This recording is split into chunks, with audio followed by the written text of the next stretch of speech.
Hi everyone, today we're going to be covering Bio 002 Lab 6. The title of Lab 6 is Gene Regulation Lab Operon. Okay, pre-lab knowledge. Watch the instructor generated video for background and instructions. So I sent you guys an email with all the links. And then pre-lab week, get together with your group and come up with a protocol to test. So you're actually designing the experimental design for your experiment this week. You have to bring your flowchart in person, and then you're going to work off of your flowchart. So objectives. You should be able to define an operon. You should know what is an operon. Describe how the lac operon, so there's different kinds of operons. Here, this whole lab is about the lac operon, and you can find that in E. coli. State the difference between inducible and repressible gene control systems. Predict the regulation of the lac operon under different nutrient conditions. So I'm going to walk you guys through all of this today. Introduction. Each cell in your body, with just a couple of exceptions, has the full complement of DNA. However, no cell is expressing all 20,000 genes. The reason brain cells differ from liver cells is that they express a different set of genes. Some genes are necessary for basic survival functions. These are the so-called housekeeping genes. All cells in your body must express these genes. They are always on and said to be constitutive genes. So if you ever hear the word constitutive, you know that those genes are always on and they are housekeeping genes, and every single cell has to have those. So other genes are expressed by each cell type. These are the specialized genes, and they are regulated. The process of activating genes in different places and at different times is known as gene regulation. So here we have three different kinds of cells. We have a heart cell, a lung cell, and a brain cell. And to summarize this paragraph, we're going to say that each of these cells has the entire genome, all of your genes that could possibly be expressed. We have about 20,000 of them. So every single cell has the entire genome. Now, what makes these cells different is which genes are being expressed. So in the heart cell, let's say that we have these genes that are being expressed. And that is what makes this a specialized heart cell. Now in this lung cell, let's say that it's these genes that are being expressed. And that is what makes this a specialized lung cell. And then in this brain cell, let's say it's these genes that are being expressed. And that is what makes this a brain cell. But then we also talk about housekeeping genes. So here, let's draw this out. Okay. So let's say that these are the housekeeping genes expressed in the heart cell and in the lung cell and in the brain cell. So these are constitutively expressed genes that are expressed in every single cell. That's why they're called housekeeping genes. So bacterial cells too have a whole host of genes. A large set of genes are expressed constitutively through the life of these cells, making proteins needed for housekeeping functions. However, some proteins are needed under certain conditions and not others. For instance, E. coli bacteria, which live in your intestine, have to feed on whatever you consume. You may consume a variety of carbohydrates like sugars, from glucose to lactose to fructose. it would make sense for the bacteria to only turn on the genes for metabolizing nutrients when those nutrients are present. The bacteria can conserve a lot of energy by making only those proteins needed at a particular time. So that's true. Whatever proteins you need to metabolize something depends on what you're eating. So it does not make sense to turn on the genes for everything. That would be really wasteful in terms of your energy. So bacteria save energy by only making the proteins that they need, depending on what they're going to eat.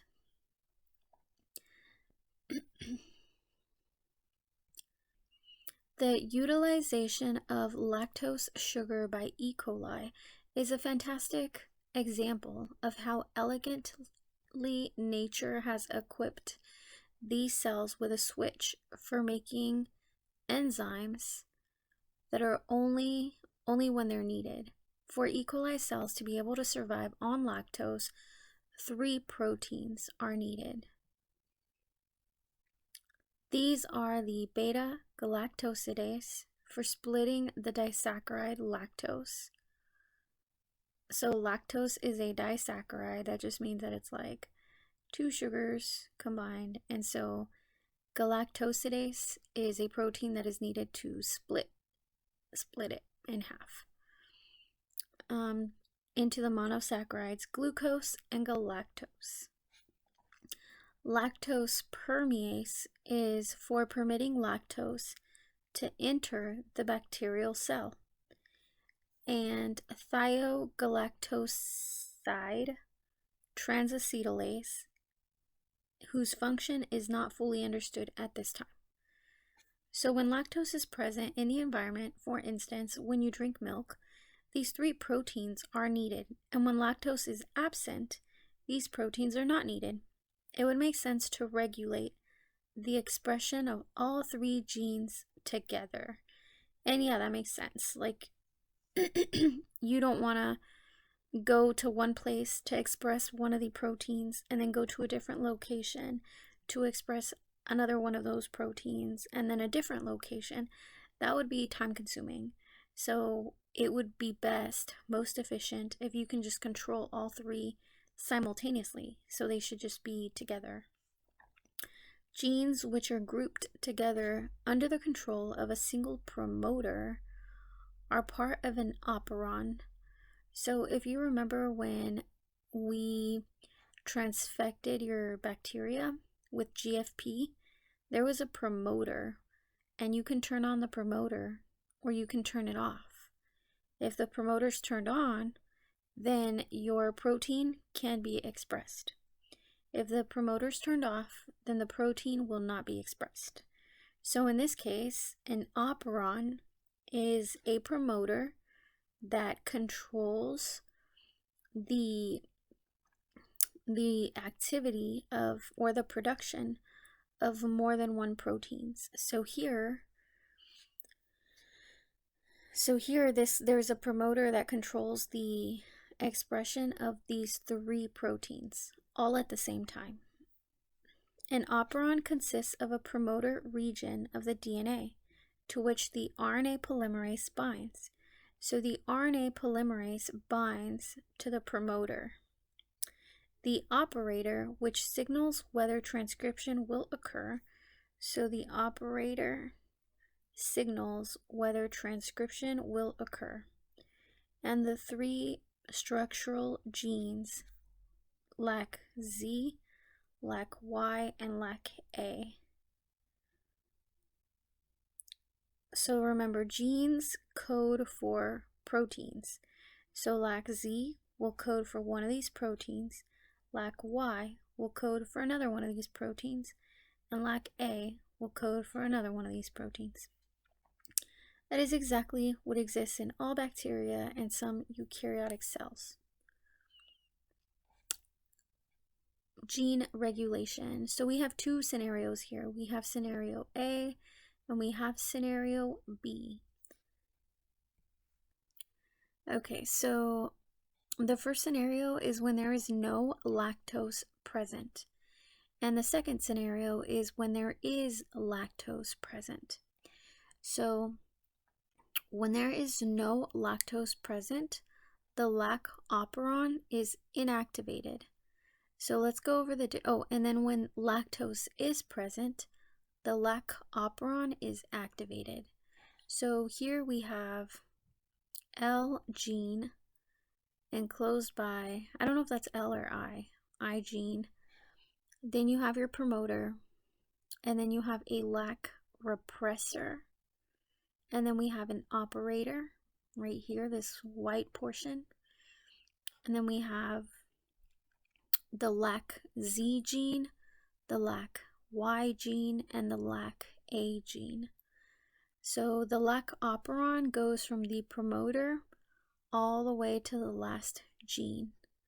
So notice here that RNA polymerase is attached to the promoter and it's ready to go, but the lac repressor is in the way. The lac repressor is bound to the operator, so the RNA polymerase cannot perform its function. It's kind of just stuck. It's being blocked. So these three genes cannot be expressed into these three proteins. Now, when there is lactose present, this lac operon is activated. So here again we have the I gene, we have the promoter, we have the operator, we have the lac Z, lac Y, and lac A gene, and the lac repressor. So that's the difference between this and that picture up above. In the picture up above, the lac repressor was attached to the operator, but in this picture, the lac repressor is detached from the operator.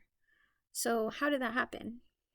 Well, lactose makes allolactose, or allolactose is made from lactose, and it binds the lac repressor. So if these were friends, imagine the operator is home and the lac repressor is always home. But when allolactose is made from lactose, then the lac repressor would rather hang out with allolactose. So they get together and that leaves the operator open. So now there's nothing blocking the RNA polymerase. So RNA polymerase can transcribe these three genes, and then you can have gene expression of these three proteins. So that was regulation of transcription of the lac operon in E. coli. Operons can be classified into two categories. You have inducible and repressible. The protein which binds to the operator of an operon is encoded by a gene elsewhere in the genome. An inducible operon transcription is activated or induced by the presence of a particular substance, in this case lactose. The regulatory protein has an allosteric site to which the inducer can bind. The inducer then inactivates the repressor, which cannot then bind to the repressor. A repressible operon is inhibited when a particular molecule is present. The tryptophan operon is of this type. Molecules of tryptophan themselves bind to the repressor and block the synthesis of further tryptophan. In this experiment, you will determine under which of several environmental conditions the lac operon is induced. So we want to know under which conditions is the lac operon induced. You will also quantify the degree of activation by measuring the appearance of a colored compound. Section A, lac operon of E. coli, Activity A1, Introduction of carbohydrate source to E. coli. Introduction. Activity of beta-galactosidase can be measured by detecting either the amount of lactose consumed or by the amount of glucose and or galactose produced. So how much lactose was consumed or how much glucose and galactose was produced. However, it is difficult to easily assay any of these. So researchers have come up with another substrate for the beta-galactosidase enzyme that is simple to detect and quantify. So remember, beta-galactosidase was one of the 3 proteins that is needed to metabolize lactose.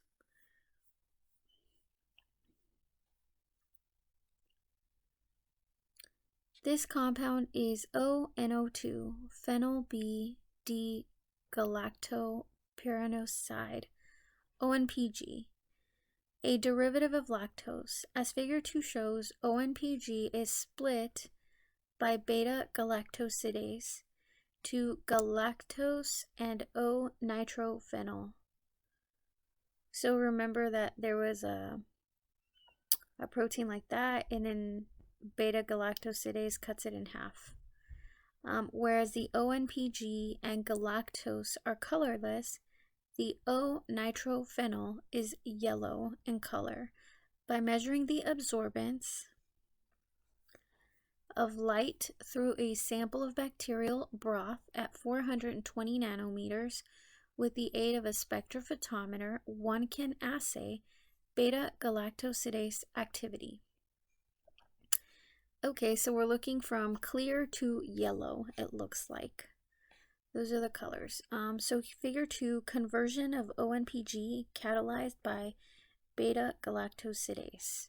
So here we have ONPG, we have a beta-galactosidase linkage here, and then here we have the enzyme beta-galactosidase.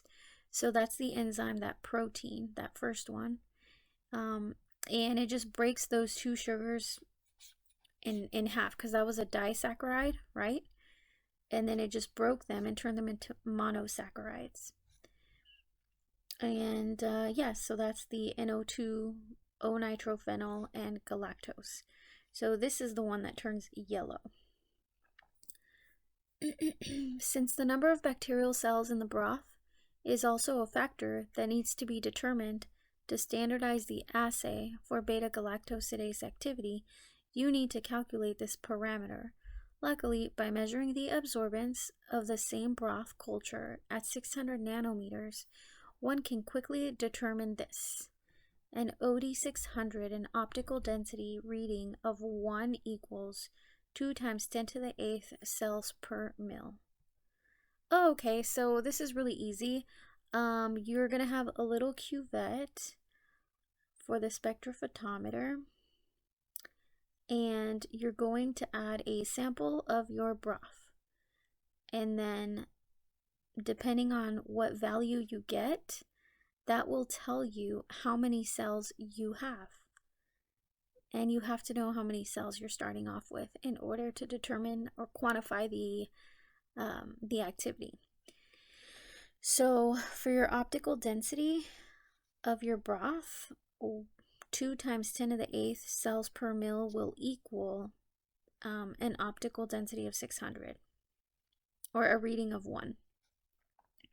So if you have a reading of 2, then you just double this. Formulate a hypothesis. Well before the actual lab week. First, use your knowledge of the lac operon. Watch the pre-lab student video to formulate a hypothesis you can test to confirm. It is not important that your hypothesis be correct. You are trying to determine something you do not know. Accordingly, if your hypothesis turns out to be false, you have still learned something you did not know previously. Negative results may not lead to a groundbreaking discovery, but they are a huge part of science and still provide useful observations that move the scientific field forward. Here's an example. An example hypothesis would be glucose will do a better job than lactose of inducing beta-galactose production. Now,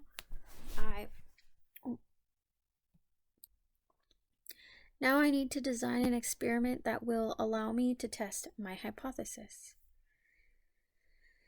Design an experiment to test your group hypothesis. In order to test my hypothesis, I will need to set up at least 3 different assays, but no more than 4, so 3. I will need 1, an assay that contains something, an assay that contains something else, and an assay that contains another combination that allows me to test its effect. Okay. However, it is very important to consider something called a negative control, which allows me to determine what would happen if I didn't add any sugar at all. This way, I know the effects I see are due to the addition of the sugar. It is also very important to consider something called a positive control, which allows me to determine what would happen if I just added lactose sugar. So adding lactose sugar will be our positive control, and our negative control is when you don't add any sugar.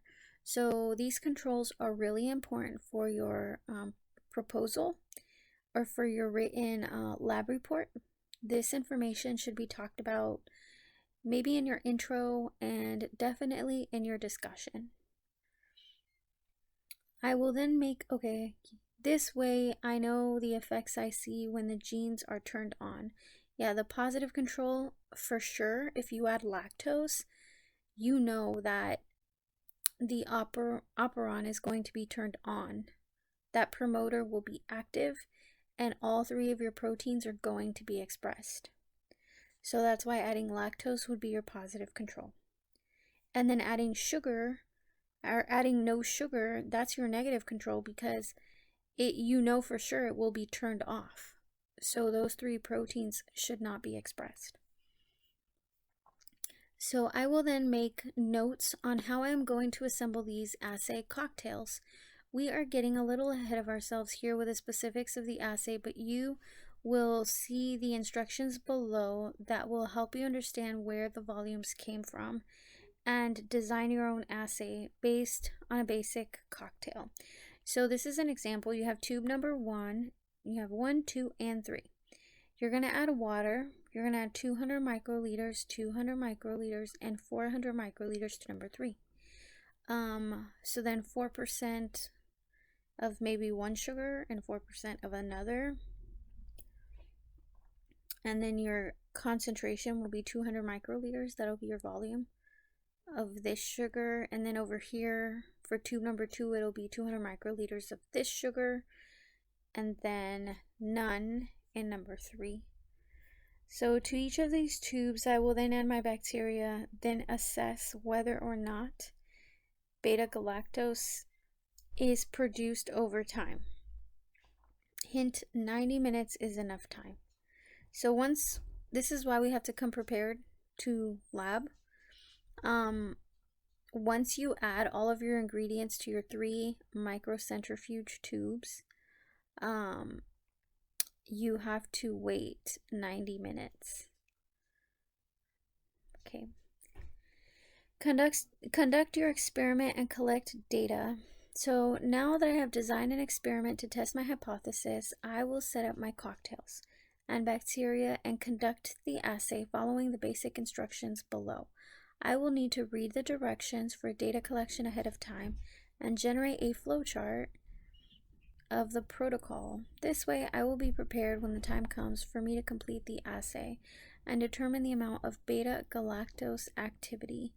I will need to take care to design a table that leaves spaces for my data so I can fill it out when I take the readings. Yeah, you're gonna have to document your findings, so definitely add maybe a couple of columns with results over here, and then so you can say readings or results or something. And you'll need these results for your written report. C, conduct your experiment and collect data. Oh, okay, we already read this. Okay. D, analyze your data and determine if it supports your hypothesis. Once you've collected your data and cleaned up your workbench, you will need to decide how to represent your data that allows you to present your data to others and explain whether or not it supports your hypothesis. Can you present your data as a histogram, a scatter plot, a pie chart, or a line chart? You will need to think about how best to show it to someone and convince them that your conclusions are correct. Clean up. Okay, you guys can read that. What follows below is a basic protocol for conducting beta-galactose assays. Use this as a guide for designing your own experiment to test the hypothesis that you have decided you wish to investigate. Basic procedure for assessing beta-galactosidase induction.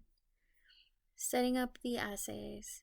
Add 3.6 mils of growing E. coli in Loria broth to a test tube.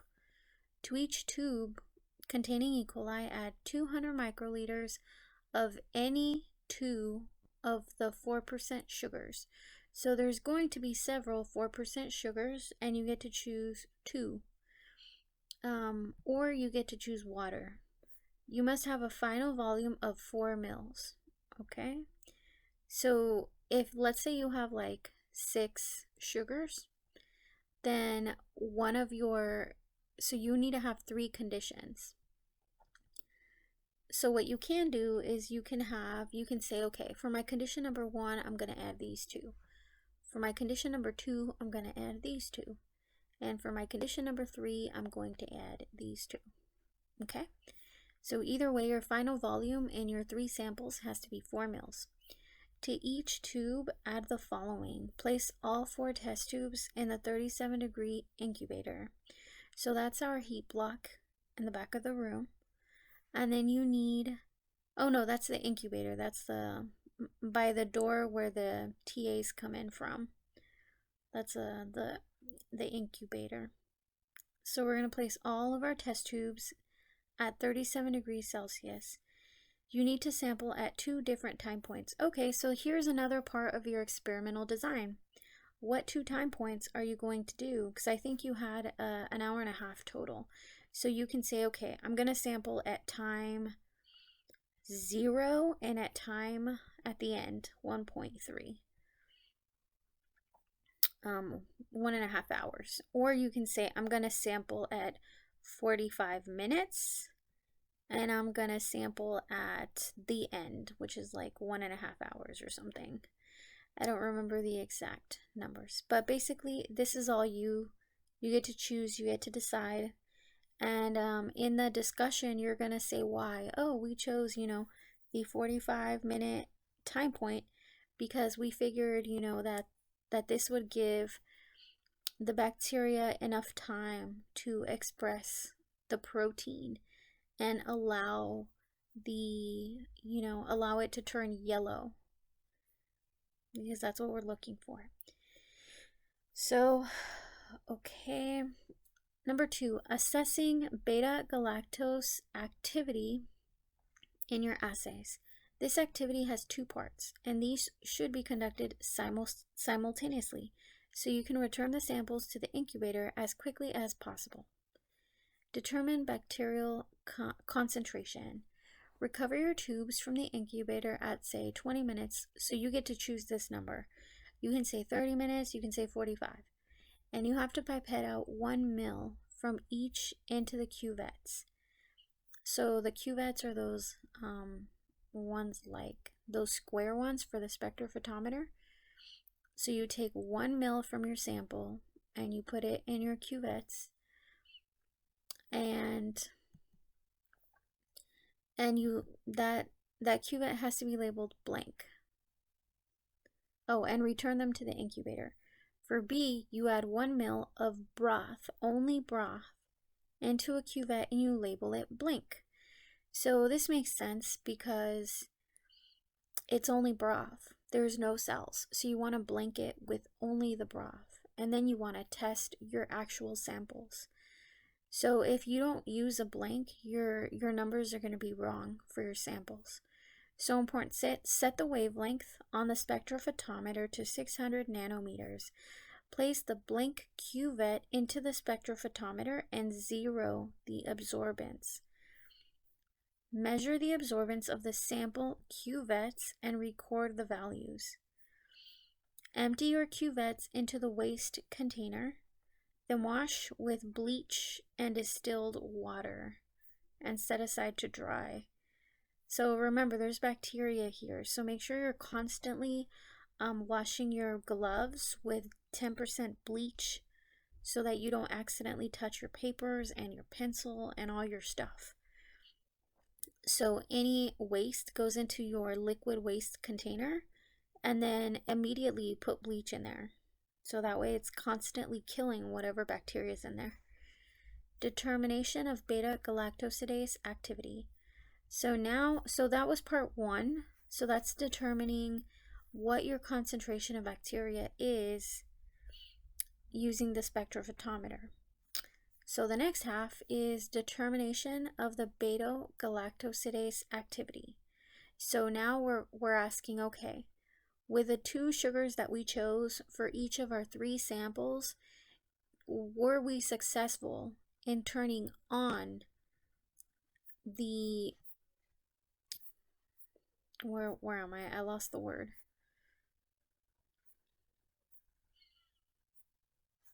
Sorry, I lost the word.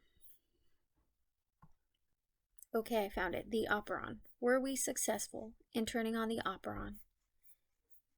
And if we were, then we would have made the 3 proteins, and then one of those proteins would have turned our mixture yellow. Okay, so remove 100 microliters from each sample and transfer to a microcentrifuge tube. Add 100 microliters of Lauria broth to a microcentrifuge tube to serve as a blank. So it's the exact same thing. You just use the broth as a blank. And then we add 600 microliters of buffer to each of the microcentrifuge tubes. So here we're going to have 3 microcentrifuge tubes, and we're just going to add 100 microliters of our sample, and we're going to add 600 microliters of buffer Z. So there should be a total of 700 microliters in each of these 3 microcentrifuge tubes. D. In the fume hood, add 2 drops of chloroform to each microcentrifuge tube. We close the lid and return to your workbench and vortex. Okay, so we're going to vortex all the tubes for 30 seconds. After 60 seconds, carefully transfer 650 microliters of just the upper phase from a fresh tube. Do likewise for the remaining 4 tubes. You will now have 2 tubes numbered 1, 2 tubes numbered 2, etc. Take the original microcentrifuge tubes with the chloroform still at their bottom and place in the fume hood with their lids open. These tubes will no longer be needed in the experiment. Add 140 microliters of ONPG to your new set of tubes. Mix by closing the lid and inverting several times. Incubate these tubes on your bench at room temperature for 15 minutes. After 15 minutes, add 350 microliters of Na2CO3 to each of the tubes. Secure the lids and mix by inverting. Important, transfer the solution from each tube to clean cuvettes and measure their absorbance at 420 nanometers. Using the cuvette that came from the LB only sample in step B, set the absorbance to 0. So you're using the same LB broth cuvette to use as a blank. Measure the absorbance of the cuvettes containing your samples and record the data. Empty your cuvettes into the waste container and wash and set aside to dry. Repeat all of the above again from step 2 at say 80 minutes. So yeah, this is where your design comes in handy. How many minutes are you going to have for incubation and all that? Okay, Dr. Dulaya has provided links to help you better understand the material. Here's the first one, prokaryotic regulation. And they talk about glucose, no lactose, glucose plus lactose, and lactose with no glucose. So it tells you what happens at each situation. And then here is another link and that he has provided you.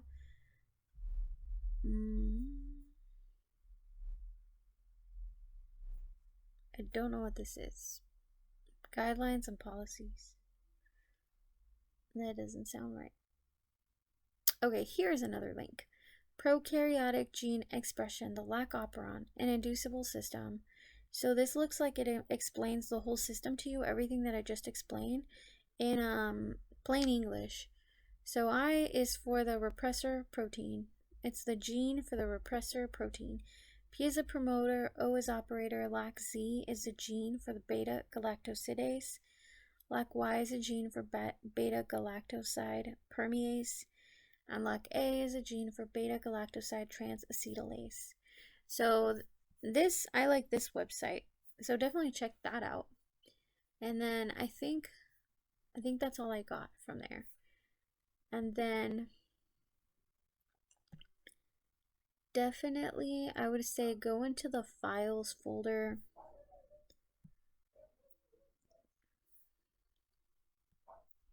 So here in the Lab 6 protocol folder, Dr. Dulai uploaded a Lab 6 calculation help. So with the spectrophotometer, at 600 nanometers, the instrument will measure the density of bacterial cells. 1. An OD at 600 nanometers of 1 is equal to 200 million cells per mil of broth. That's 2 times 10 to the 8th cells per mil. So per mil, that just means for every milliliter of broth. So if you have 4 milliliters of broth, when you measure this, you will multiply this times 4. So instead of 200 million, it would be 800 million. So use your readings to determine your actual cell density. And then at 420 nanometers, the instrument will measure the activity of the beta galactosidase enzyme only. So remember to use, and this is pretty easy to change, the optical density. Just pay really close attention. It has to be 600 if you're looking at cell density, and it has to be 420 if you're measuring your enzyme activity. So you need to calculate the amount of activity in your tubes. You need to adjust for your bacterial cell concentration, the time of incubation, and the volume of your sample so that you can compare across your experiment. Here is an example calculation. Sample collected at 30 minutes, OD at 600 nanometers is equal to 0.682. The volume of the sample is 2.5 mils and the time of incubation is 30 minutes. And then you have to take the optical density at 420 and it equals 0.096. So you have to, this is how you collect your data. And then you continue following these steps to get your final numbers, okay? So I definitely recommend working together as a team to get this. If you're struggling, please come to office hours. You know, you have 3 TAs and a professor with office hours every week. If you go into the Zoom tab of CAT courses, you can see when everyone has their office hours. Lastly, in the same folder, you'll find this lac operon. It's like a data collection worksheet. So it's just helping you to collect your data. So I would like maybe print this out. It says sample only, but you could print it out and like write your own information. What sugars does the Loria broth provide the bacteria? Where does E. coli obtain the sugars it needs for survival when growing a Loria broth? 20-minute analysis, part B. So here, this is where you choose your time. You can do 25 minutes, you can say 30 minutes, you can say 45 minutes. And then you record the absorbance at 600, and then you record the absorbance at 420 using the instructions that I went over with you from part C. And then, you know, you have your activity 3, like you chose 80 minutes. So for activity B, they chose 20 minutes, and for activity A, oh, it doesn't say, it's just questions. So yeah, you can do like 45 minutes and then 50 minutes. It's your choice, however you design your experiment. And then you quantify at 600, you quantify at 420, and then you do your calculations. We will calculate the amount of beta-galactosidase activity per unit time per cell. So you gather the data from the 4 tables and enter it below. So culture grown in Loria broth alone. So this is without adding any sugars. So you're going to test it at time 20 minutes and 80 minutes. Okay, and then Loria culture grown in Loria broth plus glucose. So at 20 minutes and 80 minutes, and then culture grown in Loria broth plus lactose. So here they chose a different sugar, and it's at 20 minutes, 80 minutes, and then Loria broth plus glucose and lactose. So this is how you're gonna like design your experiment. So I guess this is like a full example of the design. You can just print this out and change the times to whatever you chose to do, and then you do your answers, calculations. Okay, everyone, I hope that by me walking you through everything, it helped to understand things a little bit better. And yeah, good luck on Tuesday.